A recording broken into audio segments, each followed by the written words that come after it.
So here's how you can edit your WordPress homepage. It's quite easy and simple to do, but make sure to watch the full video so you don't miss out on any important steps.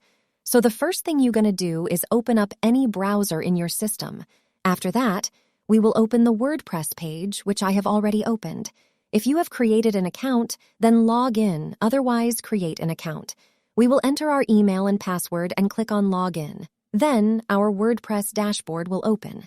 After that, here we will go to the left side and click on the option of Appearance, and then click on the Theme option.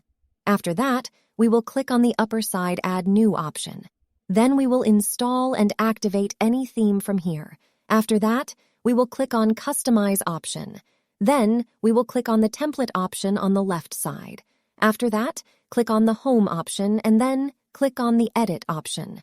Now we will little edit our homepage. First of all, I will change its text from here. After that, we will change its image, and I will adjust the image. Then we will go to the upper right side corner and click on the Save option, so that editing of our homepage is saved.